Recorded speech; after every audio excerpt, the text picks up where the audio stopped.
two, so I'll know this is two. I'm really getting better because I'm like actually writing down stuff as I'm going through so I can know what to put in my little tag thing, whatever. And I'm trying not to cheat. Like, I could put 9/11 for everything, and then, it would pop up every time someone looked at 9/11. I'm not going to play those games. Um, that's not right. I don't want anybody watching that bad that I have to misdirect people, and nobody will see this anything but my grandchildren and my kids, and maybe some writing class in the future somewhere. And I really would, one of my dreams about writing is that to actually go back to Evergreen, that's my college, and teach a writing course. I would love to teach a writing course because we had a lot of writers come and talk to us. But the thing of it is, you really can't um, teach anybody to write. They either can or they can't. Like I said before, you can teach a person to put a noun and a verb, a noun, a verb, and an adjective in a sentence. You can train somebody to do technical writing. You can train somebody to write a decent paper, term paper, things like that. But really creating and the use of words and the all those kind of things. I think it's a gene. I honestly I do. I really do think writing is a gene, and that's why a lot of depression and craziness and stuff like that goes with it. It's just remorse. But I think remorse, that's a weird word. That's a slip. That was a strange. I was trying to say morose, I think. But that's kind of a weird, what they call it, a Freudian slip. It's kind of a weird thing, but I know a lot of the stuff I've written about has actually been therapeutic, because a lot of times if you write something, you can work it out, change things. But see, what I think I like about writing is this, is that you can make anything, you can change anything, you can make yourself as beautiful as you want to. You can make the world as beautiful as you want to. You can make the world as ugly as you want to. It's up to you, and it's under your control. When most of us, our lives aren't under our control. I mean, mine is, and there's a million people pulling all at me, at one time, because number one, I'm in transition, so I'm doing this and doing that, and taking papers here and doing this and trying to, work and go to interviews and stuff like that. And it's just very, very hard. It's very hard on and we don't feel like we have any, we have to pay our bills, we have to pay our rent, we have to, buy food, we have to take care of our animals. I can't believe, speaking of animals, I can't believe my cat is actually on the bed sleeping, not bugging me. But we have no control of our lives. In writing, you do. But as I you can okay, because it's magic, it's absolute magic. You can type in italics, you know 5,000 miles beneath the moon's surface, and you are there. You just took your reader there. That's why I think it's such a big responsibility to do research like I do. I think it's a good responsibility to try to figure out what my readers would enjoy. Also, to how much mystery to leave, how much you don't tell your readers, so that they can make deductions, and kind of go, wait a minute, what's going on, in their mind. I also today was actually looking at something. How did these earrings keep doing this weird? I don't know what it is. Um, I also was noticing too, while I was going back over some of my work. Like I said before, I was being actually very, very repetitive, as far as from this person's point of view, then that person's point of view. And also, I was telling a little too much, I realized. But like I said, this was written, what I'm going through now, because I had accidentally erased that stuff. Some of this stuff has a date of 2010 on it.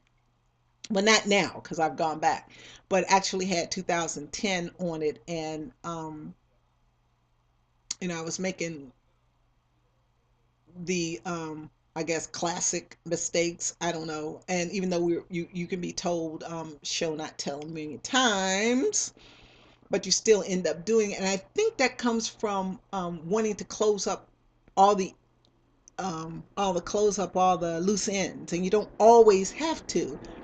You know, your and I'm actually well, I was telling my son one time, he was like, I actually had was bending his ear about writing, and I was saying one of the challenges is to if a character picks up a glass, takes a sip out of it, they have to put the glass down. You know what I mean? And when I read things and go, okay, is he still holding the glass? He's kissing her now. So is he still holding the glass? And I think I kind of went overboard with trying to close every, cross every T, dot every I. But, I think I did a good job on that. I think did a good job on trying to vary my words. I think I did a good job with making realistic characters. It probably doesn't have as much sex as the normal romance um, reader probably likes, but because it's like Dame Barbara Cartland, there's no sex in her. It's Victoria Holt. It's no, I mean they intimated, but there's no sex in that. And like I said, my it's probably only in the whole book three because it's okay. It's 300 words per page, like book page, like normal, you know, paperback book page. So I think I figured it out that I had about 800 pages, so it'll be thick like one of those Harry Potter books. And I think I did a really good job with my characterizations. I think I did, like I said before, I did a lot of good jobs with the research. I think um, with even the 800 pages, I think it would probably equate to there's probably three, four, maybe actual love scenes, where he grabbed her this and she did that. Um, but they talk about it a lot, and you know that the characters have a lot of sex because in the 1800s one, my character she's very sexual. She's very sexual, even though she's only been with two men her whole entire life. She has like I said before, her lover on the plantation is the plantation owner's son. Um, and I think because she belongs to him, belongs, to his father, he's very um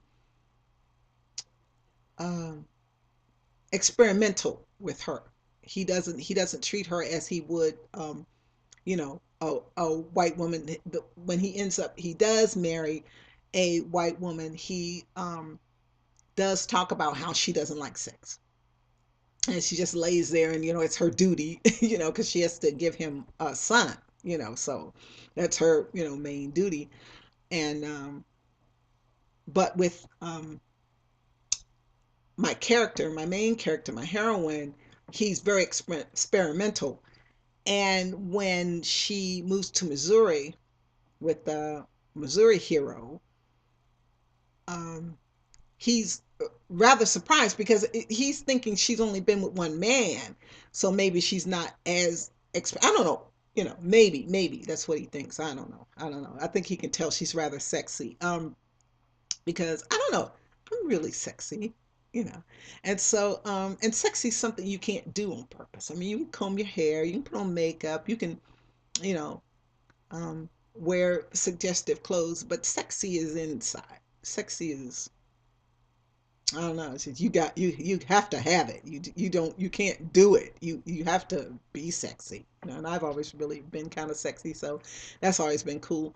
Um, yeah, my character is very sexy. My World War II character, she, I think she's been with three guys. I think the first guy was like, your very first boyfriend, kind of boy, young, didn't know what he was doing. She was like, oh, that's what it was all about. Then she has an affair with her married Jewish lover, which, like I said before, There's 2.5 billion men on this planet. You can find one that's not married. I don't play that. But in this time, it's pretty much expected, that a performer like that would have an affair with her maestro, that she would have an affair with this man that's her vocal coach, that it's just expected, and she ends up having a child by him. um when she starts her dealings with the German officer, see, I have a idea about how he is. I All the men in my books sexually have a tiny bit, no, all but one have a tiny little bit of sadism to them. Just a little roughness, just a little, little but see, for women that's safe. You can sit and read about someone being, rough and, these kind of things when you're in the safety of your house. You wouldn't want a man to be rough with you unless, you happen to be masculine. And I did have one in one of the short stories. I did have um of characters. I did have, yeah, in Unspoken. I did have an S&M scene where the hero in that story does whip the um female lead character. And I'm kind of thinking maybe what makes this to me is also, but that's just how he is. He's just crazy.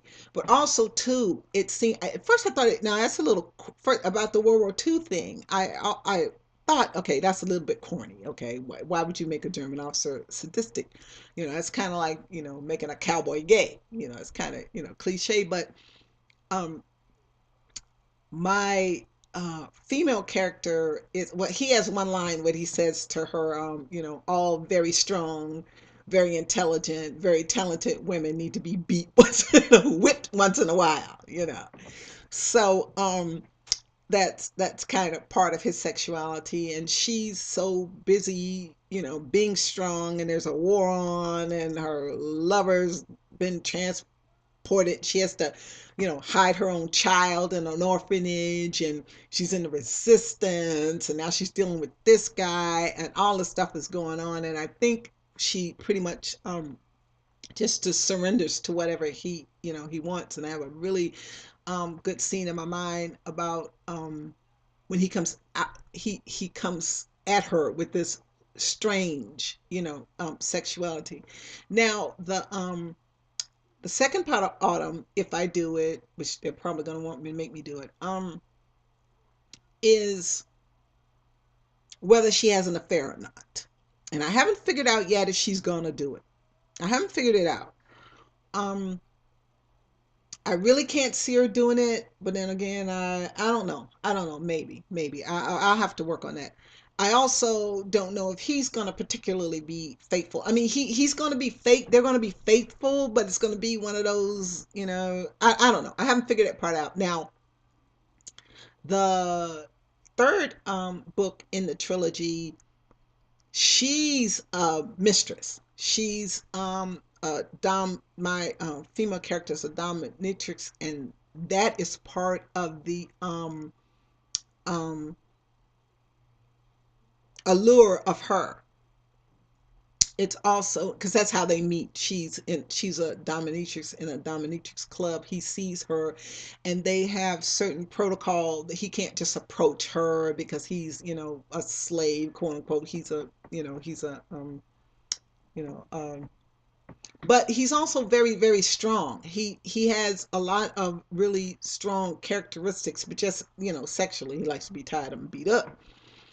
And this has a lot to do with some of the storyline where she has a car accident and she has a little amnesia, and she doesn't remember about their sexuality. She doesn't remember that she's a dominatrix, and she can't figure out why the sex is good, but she can't figure out what's wrong. And in one of the scenes, she gets angry and she slaps him. And that's when she realizes, ooh, so that's what's up, you know. So I thought that would kind of be because the prequel, the medieval, the woman was kind of I don't know. I don't want to say um I don't know. I don't want to, the man is more aggressive as far as she's more, the woman's more passive, I guess that's the word. Because that's how they would be in that time. And I thought for the third part of the trilogy, the quote unquote modern part of the trilogy, that it should be turned around, that she should be very um, dominant sexually. But he's very dominant as far as she's the leader of the movement, but he is more or less like the, like you always hear the woman behind the great woman behind the great man. He's sort of the man, but a lot of it stems from his background, the movement of the ideas that they have on race relation and race and how the world should be, run and different things like that. He's really domineering as far as taking care of his family, taking care of his kids, protecting her, doing the things he has to do. But sexually, he is a bottom, basically. He's a bottom, and he lets this sexuality of his, he lets her, you know, um, be the dominant one as far as their sexuality is concerned. And their children, she's very warm and sweet. Well, I made all my mothers like me because I was a good mom, and very sweet, very hands-on, very tender. Like I was saying before, one of the things that my 1800 character can't get used to, she doesn't like at all when they moved to Missouri, is that because I mean in Missouri she took care of her own children. When they moved to New Orleans, like I said, both children have nurses of their own. They're at the park. They're going places. They're going to birthday parties. They're going to play dates. These kind of things. And she has, she doesn't have complete control over where her kids are and what they're doing at the time. She basically has to make an appointment to see her own children. But uh, a woman of her statue in the community of privilege, like the life that she is living, um, that's how, that's how, and plus by him being English and from a wealthy old family, that's how he's used to children being treated. You know, the um the second part of autumn winter, it's pretty much the same thing. Like she hardly ever sees her kids. She's like, where are they? As a matter of fact, they're on a different floor. The nursery's on a different floor. And I also have to go back and put maybe a couple of more people that they can trust in there. I just realized that they have their ward who lived in Missouri with them, the store owner's daughter that they brought with them to England. They have one of the nannies that they had in New Orleans they brought with them.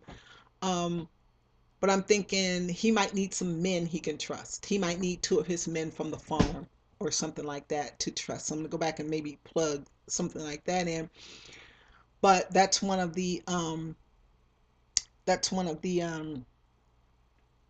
little side things, that goes on. And with the modern one, with the third installment of the trilogy, her children are away at school, at basically boarding school. And she doesn't like it, but it's the best thing for them. And so she goes along with it. But they're very, very loved. All the children of my characters in anything I've ever written, every little story, every little thing, the children are always treated by my character, by my main characters, very, very well. Now there are children mistreated, and I have a lot of trouble writing that kind of stuff about children being mistreated. I kind of allude to it. I don't really write it because I don't want to think about any kind of kid being hurt. But Just so happens some bad things happen to some kids. Okay, so it's 1945. So I'm gonna stop now. I'm gonna do one more, and then I have got to eat my dinner because now I'm rambling. So here I go.